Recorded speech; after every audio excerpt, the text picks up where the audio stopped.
오늘 여러분의 영혼에 하나님의 은혜가 흩뿌려 주시기를 축원드립니다. 제가 간혹 설교하다가 청년부 메시지가 나오더라도 이해하시기 바랍니다. 방금 청년부 설교하고 올라와가지고 이렇게 혼동이 될 수 있습니다. 어떤 사람이 죽어서 천국문을 지나가는 꿈을 꾸었습니다. 꿈을 꾸었다는 겁니다. 가는 게 아니고. 그는 죄인이라고 쓴 표를 가지고 있었는데 그는 이것을 가지고는 천국문을 통과할 수 없으리라고 생각이 들어서 그 밑에 그러나 그다지 큰 악인은 아닙니다 라고 적었습니다. 그런데 거절당했습니다. 통과할 수 없습니다. 그래서 표에 이렇게 또 썼습니다. 저는 선인이 되려고 애쓰고 있습니다. 어떻게 됐을까요? 거절당했습니다. 그래서 그는 곰곰이 생각하다가 나는 구원받을 수 없는 쓸모없는 죄인입니다 라고 적었습니다. 어떻게 됐을까요? 거절당했습니다. 그는 여러 가지 생각한 끝에 처음에 받았던 대로 죄인이라는 표를 가지고 갔더니 통과하더랍니다. 저와 여러분은 죄인인 줄 믿습니다. 죄인이라는 사실 하나만 필요한 거지 저는 쓸모없는 죄인입니다. 다른 게 붙을 게 필요가 없다 하는 것입니다. 재미있는 이야기입니다. 구원은 자신이 죄인임을 인정하는 것으로부터 시작되는 것임을 우리가 알아야 합니다. 본문의 말씀은 자라는 씨 비유로 우리가 잘 알려진 예수님의 비유의 말씀입니다. 예수님께서 하나님 나라에 대한 설명을 하십니다. 하나님 나라는 사람이 씨를 땅에 뿌린 것 같으니 라고 시작되는 본문의 비유의 말씀을 통해서 우리 영혼의 텃밭에 뿌려진 예수 그리스도의 생명이 무엇인지 우리로 깨닫게 하는 말씀입니다. 하나님은 우리의 영혼과 심령에 생명의 번성함의 역사를 이루기를 원하셨습니다. 그래서 예수 그리스도의 복음의 씨앗을 우리 영혼의 텃밭에 뿌리셨습니다. 그렇다면 이렇게 텃밭에 뿌려진 것이 하나님 나라, 즉 천국과 무슨 상관이 있을까요? 오늘은 잠시 이 질문에 대해서 살피고자 합니다. 첫째로 보니까 우리 영혼의 씨앗인 믿음이 뿌려진 사람에게는 밤낮 자고 깨는 중에 알게 되는 신비가 있습니다. 27절 말씀 보니까 그가 밤낮 자고 깨고 하는 중에 씨가 나서 자라되 어떻게 그리 되는지를 알지 못하느니라 라고 이야기하고 있습니다. 예수 그리스도를 믿는 순간 우리 영혼에는 하나의 씨앗이 심기어집니다. 그것은 마치 농부가 밭에 씨를 뿌리는 것과 같은 것입니다. 농부가 씨를 뿌렸습니다. 그리고 밤낮 자고 깨는 중에 며칠이 지나도 알지 못하는 신비가 그 땅 안에서는 이루어지고 있습니다. 그것은 씨앗의 성장입니다. 씨앗이 뿌려지면 아무도 알지 못하지만 그 안에 성장이 이루어집니다. 씨앗은 땅에 심기어지고 물을 만나고 또 햇볕을 만나게 되면 자연스럽게 성장하게 됩니다. 그래서 농작물로 거듭나는 것을 우리가 보게 됩니다. 그런데 이것이 어떻게 그렇게 됐는지 우리는 전혀 알 수 없습니다. 예수 그리스도를 믿고 또 주님 안에 거하면 우리 안에 이 같은 현상들이 발생하게 됩니다. 한 주간 한 주간 주님의 말씀을 듣고 배우고 예배하고 찬양하는 중에 우리의 믿음은 어느새 점점 자라게 됩니다. 우리가 알지는 못합니다. 언제 자랐는지, 어떻게 이런 일들이 발생했는지를 우리는 전혀 알지 못합니다. 그래서 이것이 바로 우리는 뭐라고 하냐면 믿음의 신비, 신앙의 여정의 신비라고 합니다. 우리는 교회 안에 거하면서 그리스도의 생명력을 느끼기 시작합니다. 때로는 은혜를 받고 눈물을 흘리기도 합니다. 때로는 우리 스스로 부인하고 싶지만 기도하면서 눈물이 자꾸 앞을 가립니다. 그래서 왜 내가 울고 있지? 하면서 아무도 보지 못하게 슬쩍 눈물을 닦기도 합니다. 그러면서 우리의 영혼이 맑아집니다. 한번 따라하겠습니다. 영혼의 눈물은 영혼을 맑게 합니다. 눈물을 많이 흘리면 영혼이 맑아진다, 그런 이야기를 합니다. 말씀을 듣는데 놀라운 역사를 우리가 직접 보지는 못하지만 은은하게 우리의 심령의 변화를 받기 시작합니다. 나도 모르게 자꾸 예수님의 사람으로 변화되기 시작합니다. 어느 순간 내 안에 왕성한 생명력이 있음을 확신할 때가 있습니다. 내가 주님을 향한 열망이 있구나, 열정이 있구나, 이걸 느끼기 시작합니다. 놀라운 점은 이 은혜는 주님 안에 거하면 되는 것입니다. 이것을 확인하는 것은 내가 예수 안에만 있으면 확인되는 것입니다. 내 영혼이 주님의 은혜를 받아서 누리면 내 안에 왕성한 생명력이 더하게 되어 있습니다. 그러면 주님 안에 거하며 주님의 은혜를 받는 것은 무엇입니까? 그것은 우리의 영혼을 기도하는 집으로 만드는 것입니다. 따라합니다. 내 영혼을 기도하는 집으로 만들어야 합니다. 그 사하라의 불꽃이라고 불리는 샤를드 푸코라는 사람이 있습니다. 이분은 그 이슬람 사람들에게 복음을 전하면서 그들과 함께 살았습니다. 예수 그리스도의 이름으로 이슬람 마을에서 그리스도의 복음을 전하면서 살다가 나중에 총을 맞아서 순교하신 분입니다. 그런데 이분이 우리 영혼의 기도의 집에 대해서 다음과 같은 글을 남겼습니다. 아주 유명한 책에 나온 구절인데 한번 들어보시기 바랍니다. 우리 영혼도 또한 기도하는 집이며 거기로부터 기도가 마치 연기처럼 끊임없이 하늘을 향하여 올라가야 한다. 그러나 애석하게도 실제로는 얼마나 자주 분심과 지상 것에 대한 생각과 하나님의 가장 큰 영광을 위한 것과는 어울리지 않는 생각과 심지어는 나쁜 생각까지도 이 기도의 집을 지배하고 소음과 문제와 더러움으로 채움으로써 강도의 소굴로 만들고 있는지. 사하라의 불꽃이라는 책에 이런 구절이 나옵니다. 여러분, 주님 안에 거한다는 것은 기본적으로 우리의 영혼을 기도하는 집으로 만들어가는 것을 의미합니다. 단지 여러분 기도하는 집이면 충분합니다. 영혼의 씨앗이 자라기 위해서 우리가 할 수 있는 유일한 것은 영혼이 기도하는 집이 되는 것입니다.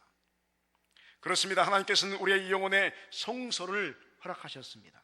그곳에 주님께서는 삼위일체 하나님의 역사를 허락하셨습니다. 우리의 영혼 한 중심에 계시는 주 예수 그리스도를 우리는 끊임없이 예배할 때마다, 말씀을 읽을 때마다, 기도할 때마다, 찬양할 때마다 뵙게 됩니다. 그리고 주님께서 심어놓으신 영혼의 씨앗을 그 안에서 발견하게 됩니다. 이 씨앗은 성장해야 합니다.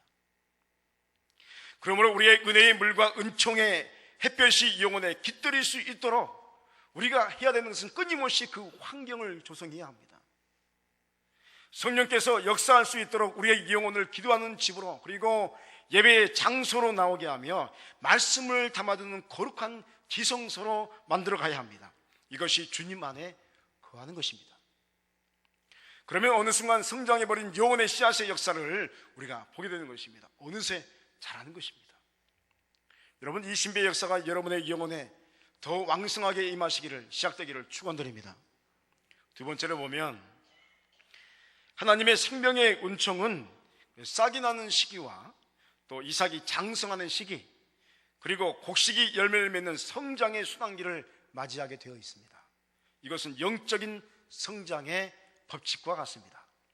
28절 말씀 보니까 땅이 스스로 열매를 맺되 처음에는 싹이요, 다음에는 이삭이요, 그 다음엔 이삭에 충실하는 곡식이라고 말씀하고 있습니다.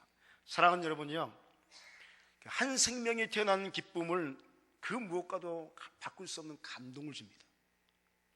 한 집안에 새로운 생명이 태어나면 온 집안이 경상합니다. 그래서 모두들 새로운 가족으로 들어온 이 핏덩어리 한 존재를 향하여서 얼굴을 보기 위해서 멀리서 쫓아옵니다. 야, 내 가정에 생명이 태어났다. 여러분, 믿거나 말거나 이야기 하나 하겠습니다. 여러분, 점심 먹고 이제 졸릴 시간이기 때문에 제 큰딸이 태어났을 때 이야기 하나 해드립니다. 제가 태교를 정말 잘했습니다. 여러분, 태교 잘하는 법칙 아십니까? 태교를 잘하려면 여러분 음악을 막 들려주고 뭐 다 하는데 여러분 이야기 하나를 이렇게 딱 해주면 좋습니다. 저는 토끼와 거북이 이야기를 많이 해줬습니다. 여러분, 토끼와 거북이 아시나요? 모르세요? 아시는군요. 토끼와 거북이를 제가 6개월 동안 해줬습니다. 어떻게 해줬냐면 하루 이제 아기가 있는 곳을 향해서 내가 딱 대고 이야기하는 겁니다. 옛날에 끝. 하루. 이거 그냥 공짜로 가르쳐 드리면 안 되는데. 굉장히 비싼 겁니다, 이거. 왜냐하면 아이가 수중에 있잖아요. 그러니까 진동을 느끼기 때문에.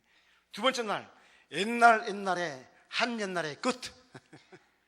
세 번째 날에 옛날에 한 옛날에 토끼와 거북이가 끝. 몇 개월 걸렸을까요? 6개월. 태교를 얼마나 잘했던지요. 얘가 나중에 뭐 알아먹는 거예요. 내가 이야기만 하면. 근데 드디어 얘가 태어났습니다. 할렐루야. 태어났어요. 그래가지고 얼마나 좋아요. 그래서 제가 핏덩어리를 딱 받아 듣는 순간 얘가 나 태어났어요. 뭐 어떻게 하죠? 막 웁니다. 아빠 나 태어났어요. 막 울잖아요. 세상 사람들이 나 태어났어요. 막 우는데 내가 딱 들고요. 아빠다 했더니 어떤 이 역사가 일어난 줄 아세요? 울음을 그치는 거예요. 믿거나 말거나. 진짜입니다. 우리 그래요. 큰애가 태어났어요. 여러분, 이 작은 생명 하나 보기 위해서 몇 시간을 운전하면서 온 식구들이 달려옵니다. 그 핏덩어리 하나가 뭐라고. 이와 같이 여러분, 하나님 나라의 기쁨은 한 생명이 태어나는 것입니다. 예수 그리스도를 믿는 순간 한 영혼이 구원함을 받습니다. 거듭남이 이루어지게 됩니다. 그리고 하늘나라에서 잔치가 벌어진 줄 믿습니다. 저와 여러분이 예수 믿는 순간에도 하늘나라에서는 큰 잔치가 일어났습니다. 한 생명이 태어났다. 경축하라, 축하하라. 그런데 문제는 여기에서부터 시작됩니다. 생명이 태어났는데 이게 문제예요. 영혼의 생명이, 씨앗이 그 안에 심겨졌는데, 그리고 성장하기 시작합니다. 성장하기 시작하는 영혼에 필요한 것은 무엇입니까? 성장이 필요한 영혼에게는 영양분이 필요합니다. 그 씨에게는 끊임없이 영양분이 공급되어야 됩니다. 예수 그리스도를 믿는 성도는 여러분 계속 성장해야 할 줄 믿습니다. 여기에 있는 목사도 성장해야 되고 여러분도 성장해야 할 줄 믿습니다. 그건 직분에 상관없이 주님 나라 갈 때까지 성장해야 합니다. 그리스도의 장성한 분량까지 자라나가야 합니다. 그런데 요즘 현대의 많은 사람들은 이 작업을 멈춰 버립니다. 왜냐하면 자신들은 모두 어른이라고 생각하기 때문에 그렇습니다. 물론 그렇습니다. 여러분은 다 어른인 줄 믿습니다. 다 어른입니다. 사회생활 하셨고 인생을 벌써 몇 년 사셨습니까? 이미 사회생활에서 중직을 맡고 있고 또 한 집안의 어른으로서의 삶을 살아가고 있습니다. 그러나 여러분이요, 영적인 부분에서는 어떨까요? 여러분, 영적인 부분에서는 여러분 어른입니까? 여러분, 결코 그렇지 않습니다. 예수 그리스도를 처음 믿으면 영적인 아기의 모습으로 거듭나는 겁니다. 태어나는 것입니다. 애기란 말입니다. 아무것도 알지 못하는 것입니다. 그래서 어릴 때는 어머니의 모유를 끊임없이 공급받듯이 하나님께서 그 영혼에 그러한 은혜를, 모유를 공급해 주십니다. 영적인 어린아이 때는 열심히 은혜의 모유를 받아 먹어야 합니다. 그래서요, 예수 처음 믿는 사람은 기도하면 다 들어주십니다. 할렐루야. 얼마나 부러운지요. 지금도 저는 부럽습니다. 예수 처음 믿는 사람 기도했더니 목사님 응답하셨어요. 야, 나도 그랬는데 부럽기만 한 거죠. 그런데 예수 그리스도를 믿고 난 후에 나는 이미 장년이기 때문에 더 이상 영적인 돌봄이 필요 없다라고 선포하고, 이 부분에서 무관심하면 그 영혼이 어떻게 될까요? 몸은 어른인데 영혼은 아기의 모습을 가진 기영아가 태어납니다. 영적인 성숙의 부분에서도 청소년기와 같은 질풍노도의 시기를 맞이할 때가 있습니다. 영혼의 씨앗인 믿음이 자라면서 어느 시기가 되면 많은 회의를 느끼기도 하고 자신의 감정을 감당하지 못하는 혼란을 느끼기도 합니다. 이게 교회인가? 교회가 왜 이 모양이야? 이런 것이 어떻게 나에게 이렇게 말할 수 있어? 교회 왔더니 천사가 없고 무슨 죄인들만 있네. 여러분, 교회는 죄인들만 있는 공동체를 믿습니다. 따라합니다. 교회는 죄인된 의인들의 공동체입니다. 이 천사의 공동체가 아닙니다. 이게 완벽한 나라가 아니거든요. 교회 왔더니 막 푹푹 찌르지요. 시험에 들죠. 그리고 도무지 교회의 모든 부분들이 마음이 들지 않는 생각을 하게 됩니다. 반항하거나 교만하여져서 교회에서 나보다 더 잘난 사람이 없는 것처럼 느껴질 때가 있습니다. 이런 시기를 영적인 청소년기라고 합니다. 여러분의 마음에 혹시 그런 마음이 있습니까? 여러분은 아직 청소년기입니다. 지금 질풍노도의 시기를 영적으로 거치는 겁니다. 이때 필요한 것이 무엇입니까? 여러분, 겸손을 배워야 할 점이 있습니다. 겸손을 배워야 합니다. 그리고 더욱더 많은 인격적인 교류가 필요합니다. 더 훌륭한 신앙인들을 바라보면서 나도 저렇게 변해야 되겠다. 하나님을 더 깊이 알아가야 하며 자신의 불완전성을 인정해야 합니다. 나는 죄인입니다 라는 고백이 이때 가장 큰 약 중의 약입니다. 겸손의 길을 걷지 못하면 이때 매우 불량화가 되는 신자가 됩니다. 불량화 신자, 말썽 꾸리기 청소년이 되는 겁니다. 우리의 신앙생활에 가장 또 위험할 때가 있습니다. 그것은 청소년기에서 청년기 및 장년기로 들어갈 때가 있습니다. 이때는 모든 것을 안다는 교만이 하늘을 찌릅니다. 내가 모르는 게 있나? 난 다 알아. 그리고 영혼의 메마름을 느낍니다. 교회 다니는데 예배가 푸석푸석합니다. 기도가 푸석푸석합니다. 옛날에는 은혜 받았는데 은혜가 없습니다. 내가 왜 그러지? 그런데 난 다 아는 거예요. 의미와 가치가 혼동을 일으킬 수 있습니다. 처음 경험하는 사회생활에 청년들이 힘들어하듯이 이제 인격적으로 만나는 하나님의 초대하심에 우리는 당황할 수 있습니다. 이때 가장 힘든 것은 갓난아이 때 허락하시는 모유를 공급하시는 은혜가 없을 수 있다 하는 점입니다. 옛날에 예수를 처음 믿었을 때는 주시옵소서 하면 다 줬는데 주시옵소서 침묵하시는 거예요.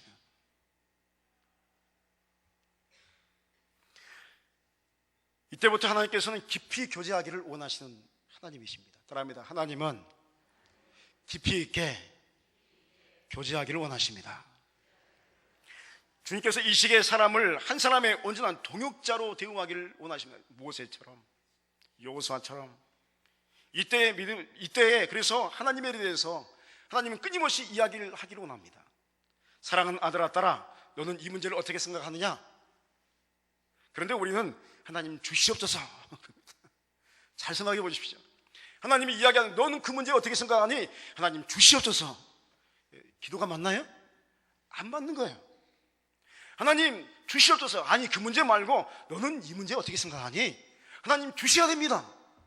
전혀 코드가 맞지 않습니다. 이 기도는 참 이상한 기도입니다. 이때의 믿음은 어울리지 않는 믿음입니다. 여러분, 이상으로 우리의 믿음의 여정에도 성장의 과정이 있음을 짤막하게 살폈습니다. 이거 살피려면 굉장히 많은 이야기가 나오겠죠. 여러분, 이와 같은 성장의 부분에서 어느 과정 속에 지금 거하고 계십니까? 영적인 어린아이에 있습니까? 청소년기에 있습니까? 장년기에 있습니까? 아니면 질풍노도 속에서 메마름 속에 있습니까? 나는 아직 성장해야 한다는 것을 느끼는 순간 여러분은 하나님의 더 크신 은혜 안으로 들어가게 될 줄 믿습니다. 여러분, 성장하시기를 축원드립니다. 여러분, 끊임없이 성장하시기를 소원합니다. 여러분, 그리스도인의 성장이 멈추면 죽은 겁니다.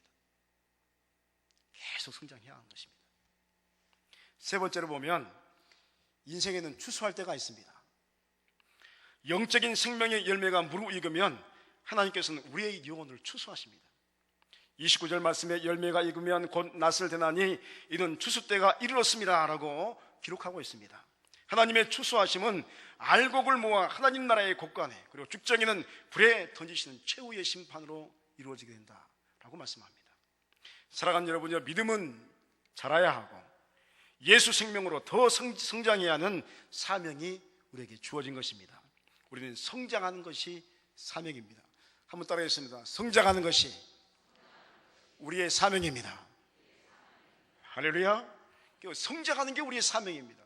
끊임없이 말씀으로 암송하고 묵상하고 또 되새김하고 우리 안에 다 담아놓는 것입니다.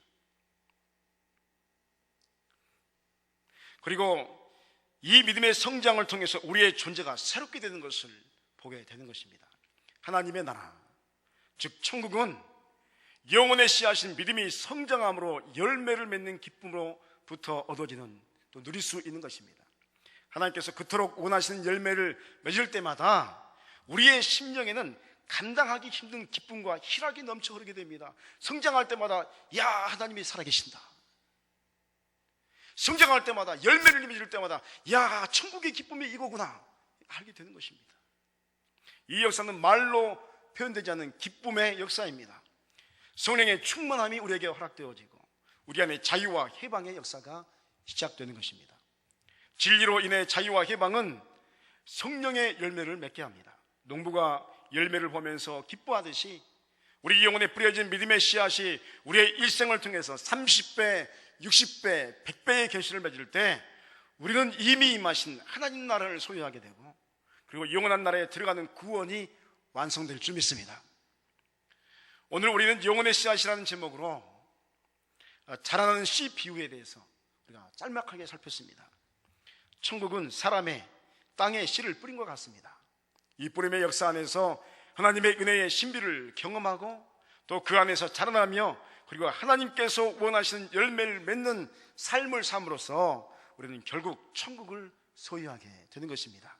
이 은총이 여러분의 믿음의 여정 가운데 임하시기를 주 이름으로 간절히 축원드립니다. 기도하시겠습니다.